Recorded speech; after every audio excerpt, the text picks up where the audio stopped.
भी एक बार दिया था मैंने नीके स्पेशलाइजेशन के ऊपर में कि वो वर्क फंक्शंस को बताता है किसी भी ऑर्गेनिज्म, मतलब कोई भी एक ऑर्गेनिज्म है वो कहाँ पे रहता है, इसका तुम्हें नॉलेज चाहिए तो तुम उस ऑर्गेनिज्म का फंक्शंस को पता कर सकती हो। ऐसा करके मैंने नीके स्पेशलाइजेशन पहले बताया है, ठीक है। उसी को आज हम लोग वापस से देखेंगे और नीके स्पेशलाइजेशन को एक बार फाइनल टच देंगे आज, ठीक है। देखो मैं क्या कर रहा हूँ, मैंने एक सेकेंड,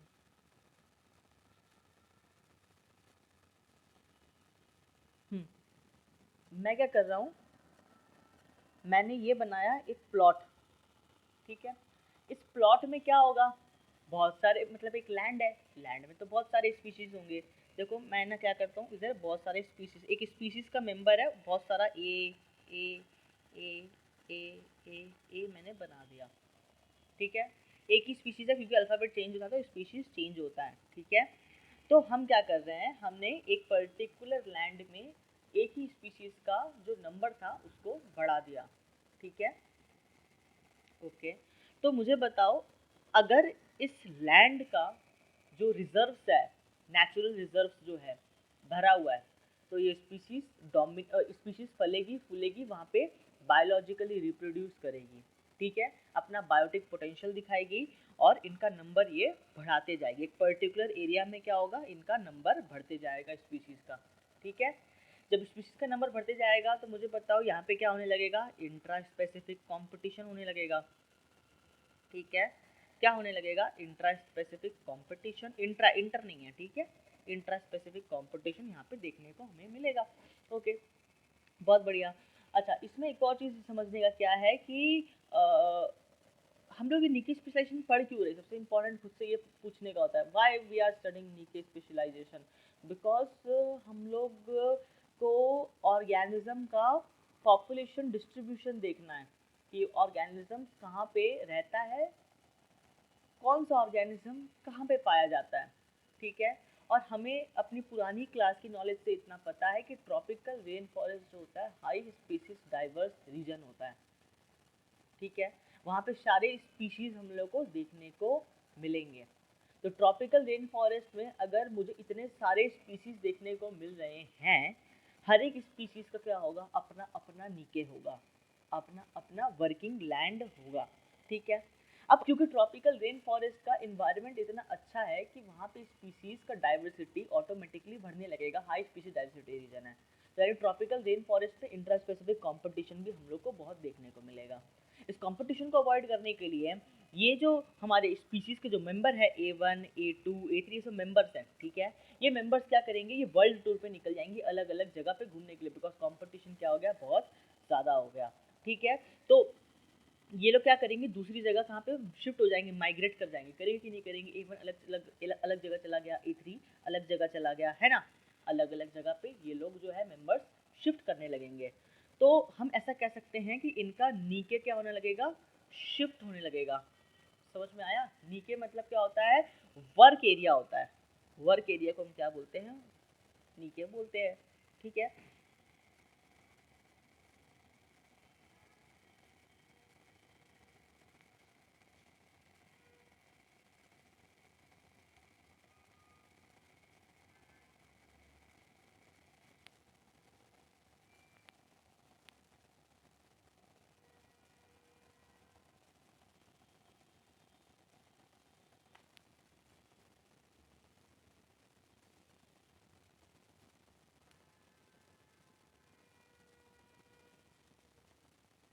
एक चीज़ है ना, तुम्हें मतलब ये तो नीके चेंज हो गया, ये तो समझ में आ गया होगा।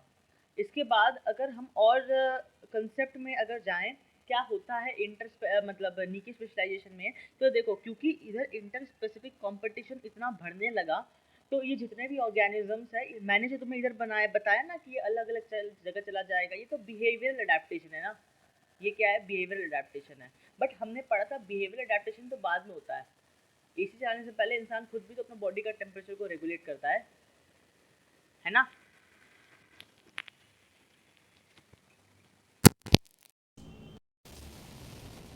ठीक है, अपना टेम्परेचर को खुद भी रेगुलेट करता है ना इंसान, तो तो मतलब इंसान क्या करेगा, अपने अंदर में morphological as well as genetical change डालने लगेगा।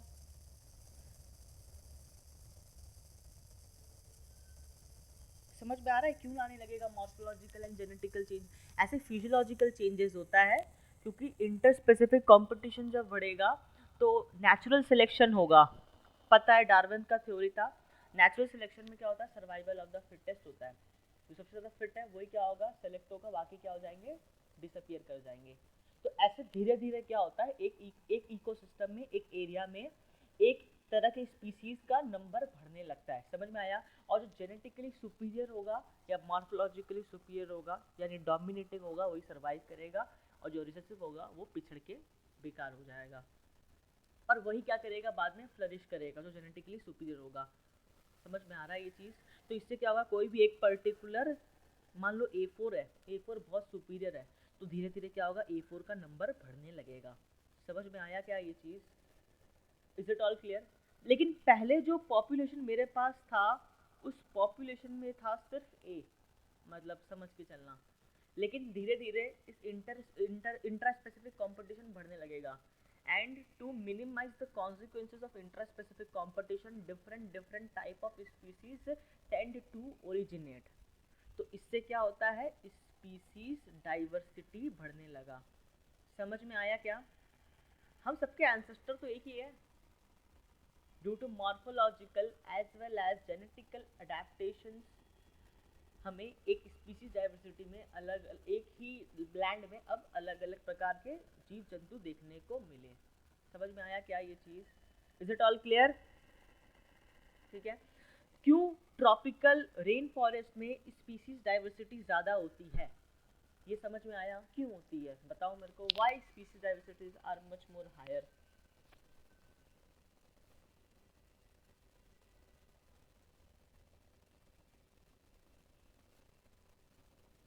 तुम्हारा आवाज़ म्यूट है शायद, एक सेकंड को, मेरा फ़ोन का आवाज़ कम होगा, एक सेकंड को।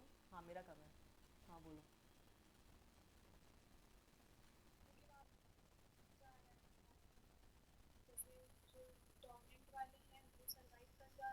हम्म, हाँ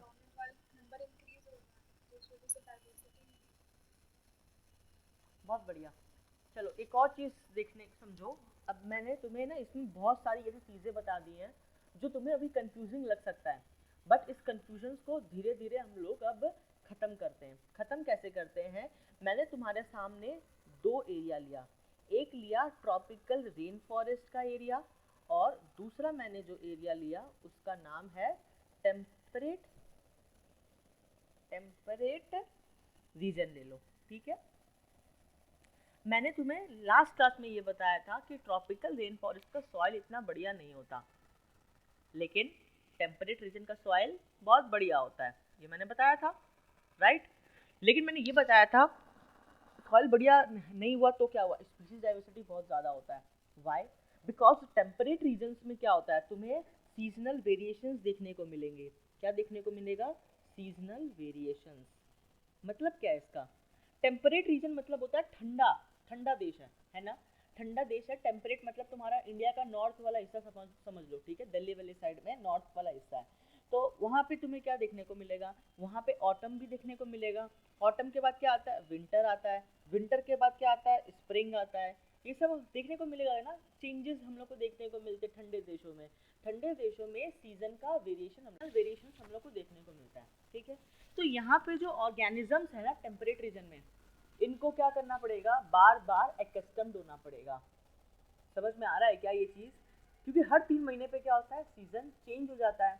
और हमें एक नॉलेज पता है कि 99% ऑर्गेनिजम्स, एनिमल्स जो होते हैं वो क्या होते हैं, कॉन्फॉर्मर्स होते हैं। इसका मतलब they do not tolerate the seasonal variation, right? या टेम्परेचर वेरिएशन को वो लोग टॉलरेट नहीं कर पाएंगे। तो जब टॉलरेट ही नहीं कर पाएंगे तो वहाँ पे एनिमल लोग क्या हो जाएगा, भाग जाएगा। भागेगा कि नहीं भागेगा? भागेगा ना।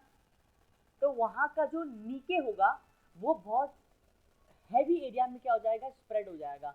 मतलब क्या कि जो ऑर्गेनिजम्स है वो भाग भाग के कहाँ चले जाएंगे, दूसरे दूसरे देश चले जाएंगे। तो कहाँ पे, टेम्परेट में। कहाँ पे जाएंगे, ये टेम्परेट में जाएंगे, क्योंकि वहाँ पे सीजनल वेरिएशंस क्या बहुत ज़्यादा है, या टेम्परेचर वेरिएशन बहुत ज़्यादा है। और हमें पता है कि 99% जो एनिमल्स होते हैं वो क्या होते हैं, कॉर्नफॉर्मर्स होते हैं, है कि नहीं है। तो इसीलिए क्या होगा, क्या टेम्परेट रीजन में नीके का स्पेशलाइजेशन हो पाएगा। नीके का स्पेशलाइजेशन मतलब एक ही एरिया में नीके रहना, एक ही एरिया में रहना, भागना नहीं, उसको बोलते हैं नीके स्पेशलाइजेशन। नीके स्पेशलाइजेशन मतलब एक ही एरिया में रहना। और क्योंकि यहाँ पे टेम्परेचर वेरिएशन हो रहा है, क्योंकि कॉन्फॉर्मर्स है, तो ऑर्गेनिज्म दूसरे दूसरे देश में चले जाएंगे ना दूसरे देश में। तो नीचे क्या होगा, फिक्स नहीं होगा, नीचे वेरिएबल होगा। समझ में आया। लेकिन वही अगर मैं ट्रॉपिकल एरिया के बारे में बात करूँ, तो ट्रॉपिकल एरिया का क्या होता है, ट्रॉपिकल एरिया में सेम सीजन होता है। मतलब क्या, इसमें रोज शाम को सनलाइट के, रोज शाम को 4 बजे बारिश होगा, खूब गर्म पड़ेगा, कोई सीजन का मतलब वेरिएशन नहीं होगा। साल भर 12 महीना क्या होगा, पानी गिरेगा, रेनफॉल होगा, 12 महीना गर्मी पड़ेगा, कभी ठंडा आता ही नहीं है। तो इधर के जो एनिमल्स होते हैं ना, वो लोग अडेप्ट कर जाते हैं सेम टेम्परेचर पे। और यहाँ पे क्या होता है, वो लोग फलते हैं फूलते हैं, इसीलिए क्या होता है, स्पीसीज डाइवर्सिटी क्या बढ़ेगा क्या, हाँ स्पीसीज डाइवर्सिटी तो बढ़ेगा। लेकिन यहाँ पे एक और फिनोमिना हम लोग को देखने को मिलेगा, जिसको हम लोग कहते हैं नीके स्पेशलाइजेशन। नीके स्पेशलाइजेशन मतलब वो लोग एक ही एरिया में क्या होगा, एक ही एरिया में रहेगा, वो लोग माइग्रेट नहीं करेगा या मिनिमम करेगा। मैंने इस लेक्चर के स्टार्टिंग में तुम्हें सारा पॉसिबिलिटी बताया था कि जब इंट्रा स्पेसिफिक कॉम्पिटिशन होता है तब नीके चेंज हो सकता है। वो एक बिहेवियरल अडेप्टेशन है जो लास्ट में देखने को मिलेगा। समझ में आया। किस में देखने को मिलेगा, ट्रॉपिकल रेन फॉरेस्ट में लास्ट में देखने को मिलेगा। वो शुरुआत में नहीं होता, बहुत मिनिमम होता है। तो वहाँ पे क्या हम लोग को देखने को मिलता है, नीके स्पेशलाइजेशन देखने को मिलता है, माइग्रेशन बहुत कम होता है। लेकिन टेम्परेट रीजन में क्या होता है, ड्यू इंट्रा स्पेसिफिक कॉम्पिटिशन छोड़ो, ऑर्गेनिजम्स होते हैं वही कॉन्फॉर्मर होते हैं। सडनली टेम्परेचर इतना जल्दी पलक झपकते चेंज करता है कि ऑर्गेनिजम्स को माइग्रेट करना पड़ता है, तो वहाँ पे माइग्रेशन ज़्यादा होता है। समझ में आया क्या ये चीज़, इज इट ऑल क्लियर। तो इसका मतलब ये है कि जब मैं ये सी लेवल बना देता हूँ और ये पहाड़ बना देता हूँ, ठीक है, ये सी बना दिया मैंने और ये पहाड़ बना दिया, तो जब हम लोग एल्टीट्यूड चढ़ रहे हैं, जब हम लोग एल्टीट्यूड चढ़ रहे हैं, तो मुझे स्पीसीज डाइवर्सिटी 1/स्पीसीज डाइवर्सिटी में लिख सकता हूँ। जैसे से ऊपर जाएंगे ठंडा बनेगा, ठंडा मिलेगा, तो यानी इसका स्पीसीज डाइवर्सिटी क्या है, बहुत कम है, ठीक है। और वैसे ही जैसे मैं लैटिट्यूड को बढ़ा रहा हूँ, ये मैंने अर्थ ले लिया, अर्थ में मैं क्या कर रहा हूँ, ये इक्वेटर ले लिया, और जैसे जैसे मैं लैटिट्यूड को इंक्रीज कर रहा हूँ, तो वैसे वैसे मुझे क्या मिलेगा, लैटिट्यूड को इंक्रीज करने से 1/स्पीसीज डाइवर्सिटी मिलेगा। क्या मैं अपनी बात समझा पाया। ठंडा देश में जाने से स्पीसीज डाइवर्सिटी कम क्यों होता है, क्योंकि ऑर्गेनिज्म जो होता है वो कॉन्फॉर्मर्स होते हैं, ठीक है।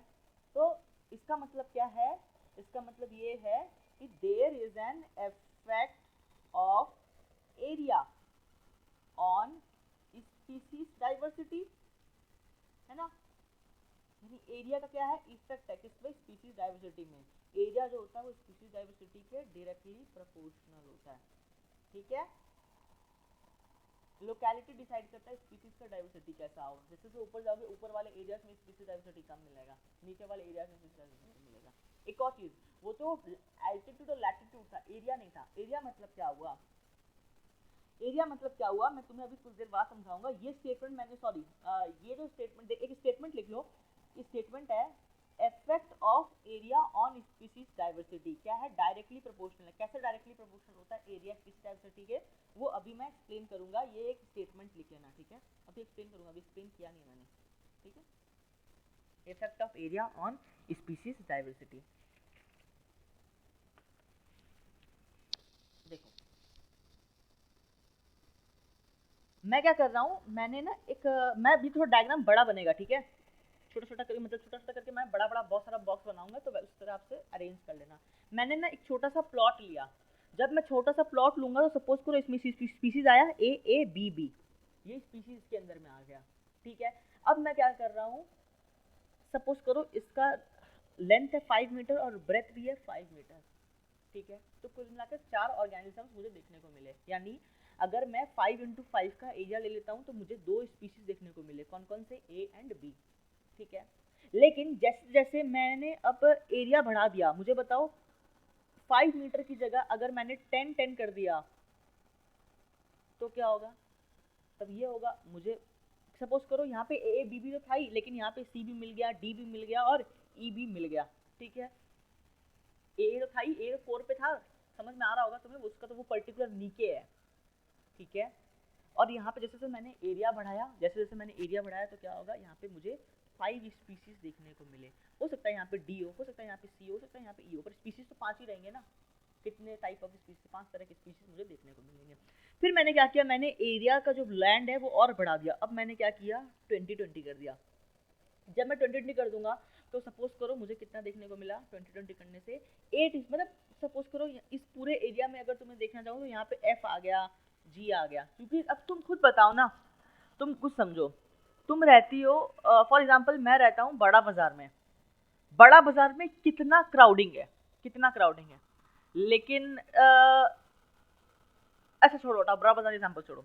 फॉर एग्जाम्पल तुम रहती हो हावड़ा मैदान में, हावड़ा मैदान में कितने लोग हैं, हावड़ा मैदान को थोड़ा बड़ा कर देंगे तो ज़्यादा ऑर्गेनिजम्स आ जाएंगे, और ज़्यादा बड़ा कर देंगे ऐसे तो इंसान ही एक स्पीसीज, इंसान एक स्पीसीज कहलाएगा, इंसान एक स्पीसीज कहलाएगा ना।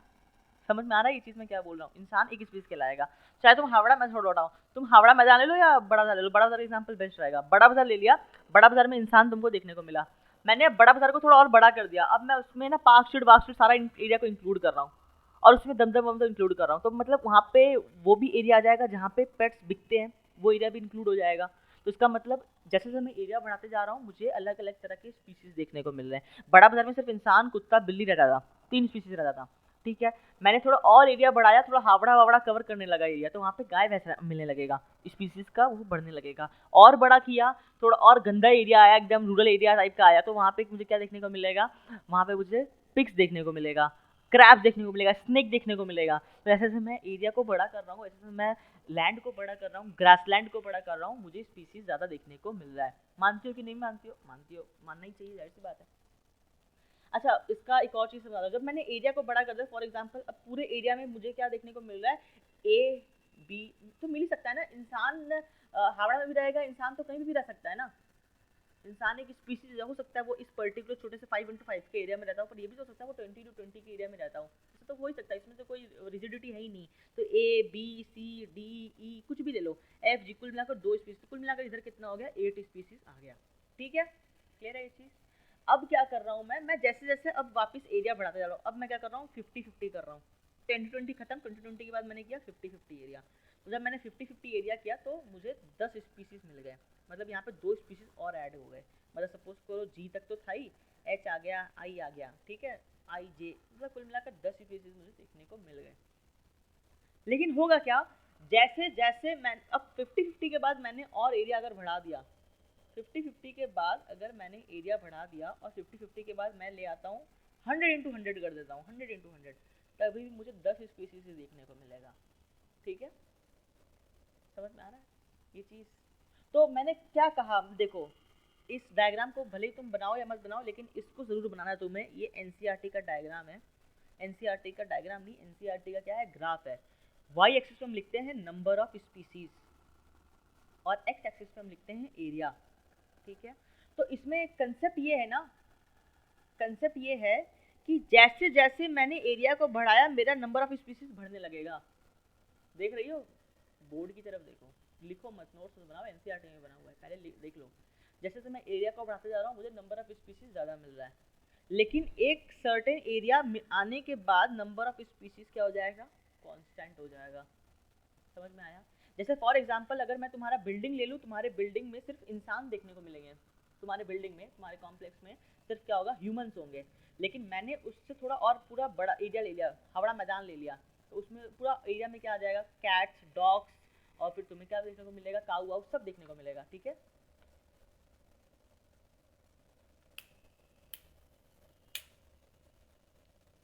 तुम्हें क्या होगा, सब देखने को मिलेगा।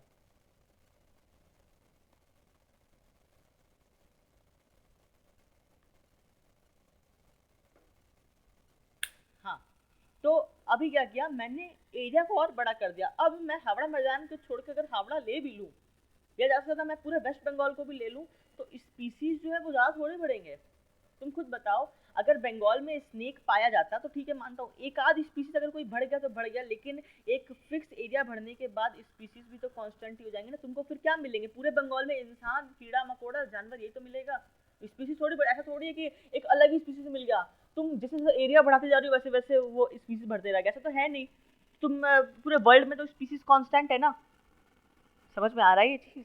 तो एक लिमिट होता है हर चीज़ का कि तुम एरिया बढ़ाते जाओगे, ठीक है, तुमको थोड़े स्पीसीज मिल रहे हैं और एरिया बढ़ाया और स्पीसीज बढ़ा, और एरिया बढ़ाया और स्पीसीज मिला, बट कुछ एरिया बढ़ाने के बाद वो कांस्टेंट हो जाएगा। समझ में आया क्या वो चीज़? तो यही मैंने कहा कि जैसे जैसे एरिया बढ़ाते जाएंगे वैसे वैसे तुम्हारा नंबर ऑफ स्पीसीज क्या होगा, बढ़ते जाएगा, लेकिन एट टाइम आने के बाद क्या होगा, वो कांस्टेंट हो जाएगा। ठीक है, देखो मैं इक्वेशन लिख रहा हूँ उसके लिए, ये कौन सा इक्वेशन है, ये लगभग तुम्हारा इक्वेशन बन जाएगा S is equals to, S मतलब number of species is equals to C मतलब कांस्टेंट है, A मतलब एरिया की पावर Z, ये हुआ इसका इक्वेशन। ठीक है, क्योंकि जैसे जैसे हुआ क्या, देखो हुआ क्या, जैसे जैसे एरिया बढ़ाते जा रहे हैं वैसे वैसे क्या हो रहा है, स्पीसीज का डाइवर्सिटी बढ़ते जा रहा है। ये समझ में आया, effect of area on species diversity, जैसे जैसे एरिया बढ़ाते जा रहा है वैसे वैसे स्पीसीज का डाइवर्सिटी बढ़ते जा रहा है। यानी स्पीसीज का जो डाइवर्सिटी है वो किस पर डिपेंड करता है, एरिया पर डिपेंड करता है कि नहीं करता है, जी बिल्कुल करता है। तो जब एरिया पर डिपेंड करता है, वेरिएबिलिटी को खोलेगा तो यहाँ पे क्या आएगा, कांस्टेंट आएगा, आएगा कि नहीं आएगा, इनटू एरिया। अब देखो अगर डायरेक्टली प्रोपोर्शनल टू एरिया कर देते हैं, इसका मतलब ये हो जाता है स्ट्रेट लाइन, बट ऐसा कभी नहीं है, एरिया बढ़ते जाएंगे तो हमेशा स्पीसीज बढ़ते जाएगा, ऐसा कभी नहीं है। एक थामना तो एक तो आएगा ही ना, एक पॉइंट तो आएगा जहाँ पे एरिया बढ़ाने का स्पीसीज का नंबर डाइवर्सिटी ना बढ़े। तो ऊपर में कुछ भी लगा दिया, ऊपर में ए की पावर के कर दिया, वाई कर दिया, तो ऊपर में ए की पावर क्या कर दिया मैंने, जेड कर दिया। ठीक है, जस्ट सिंबल, तो क्या हो जाएगा, खोलेंगे तो सी इंटू ए की पावर क्या हो जाएगा, जेड हो जाएगा। समझ में आया है ये चीज?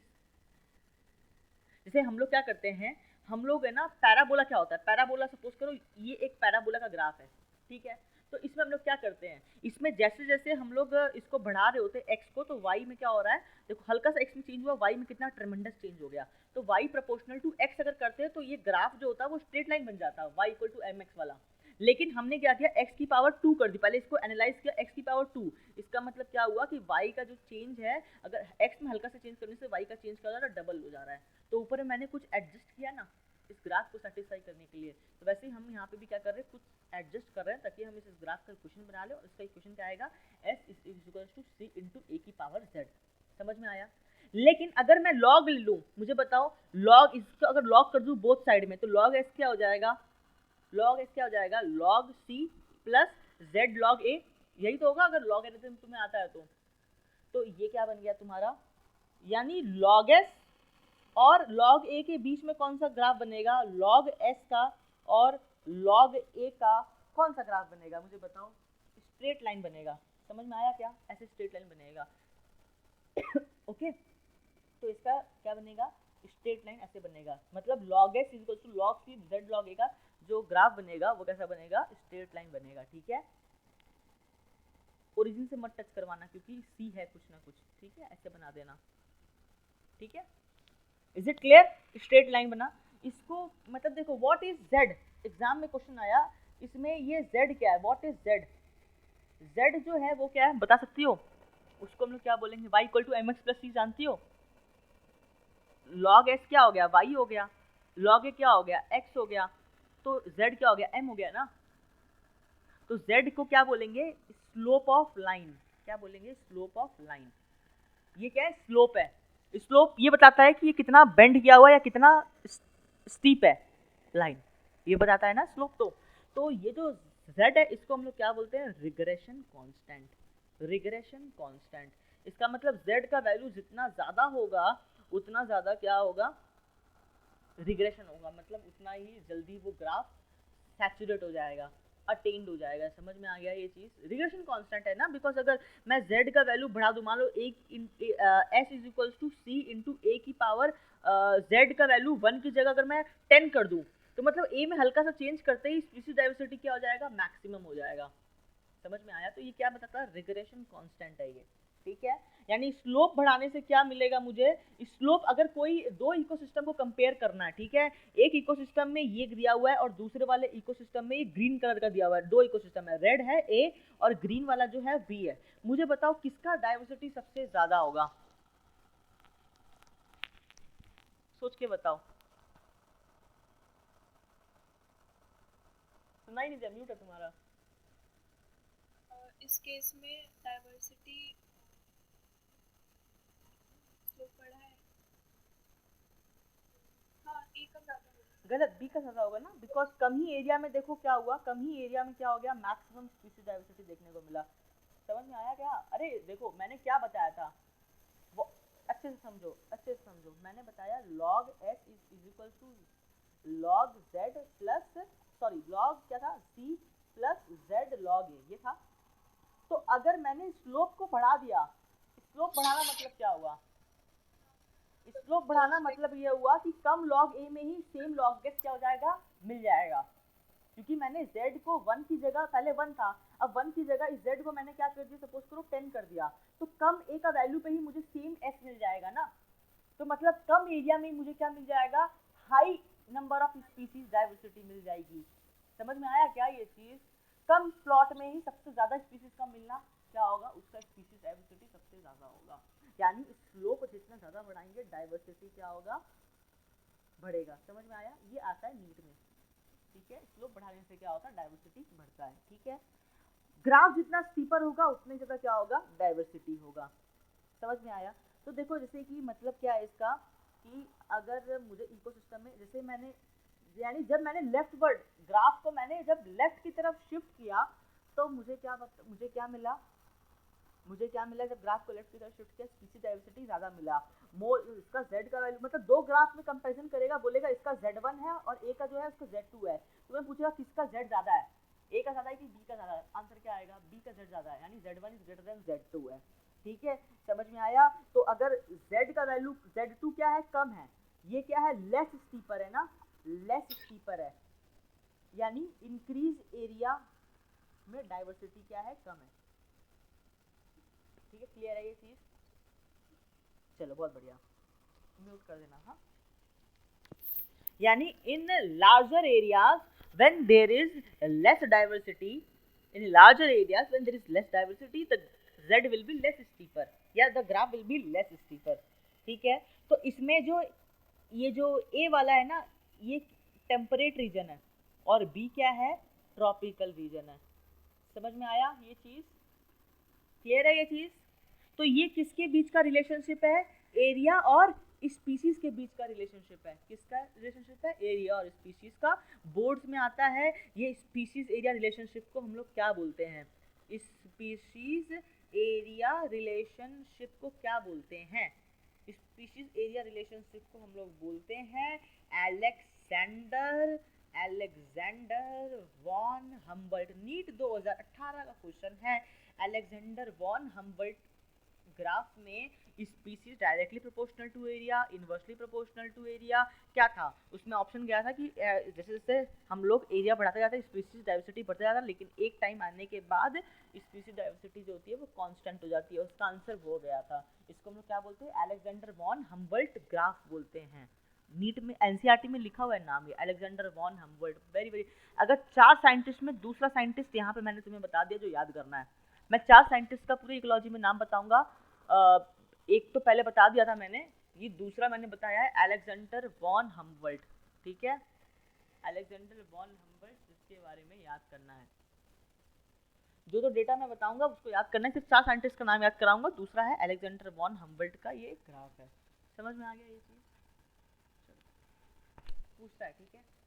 तो एक्चुअली लिखा हुआ है तुम्हारे एनसीईआरटी में कि ब्रिटेन का या कैलिफोर्निया, एनसीईआरटी में लिखा हुआ है, लिखने का जरूरत नहीं है। ब्रिटेन और कैलिफोर्निया का z का वैल्यू जो होता है वो 1 to 2 के बीच में लाई करता है, ठीक है। क्योंकि वो तुमसे पूछेगा किस देश का z का वैल्यू क्या लाई करना चाहिए, तुम्हारे दिमाग में आना चाहिए अरे कैलिफोर्निया या ब्रिटेन। ब्रिटेन कहाँ पे, इंग्लैंड के आस पास लग रहा है, मतलब यूके के, मतलब ठंडा देश है, यानी टेम्परेट रीजन है।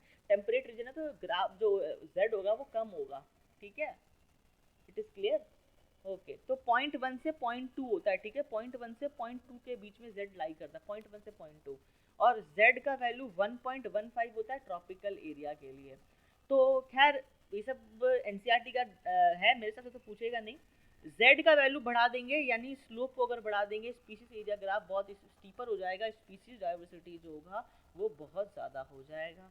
और z का वैल्यू कम कर देंगे तो लेस स्टीपर हो जाएगा ग्राफ, और स्पीसीज डाइवर्सिटी जो होगा वो कम हो जाएगा। ये सब लिखाया था अभी कुछ देर पहले। समझ में आ गया अलेक्जेंडर वॉन हम्बल्ट का ग्राफ? तो हेंस हमारा कंप्लीट होता है niche specialisation as well as species area relationship.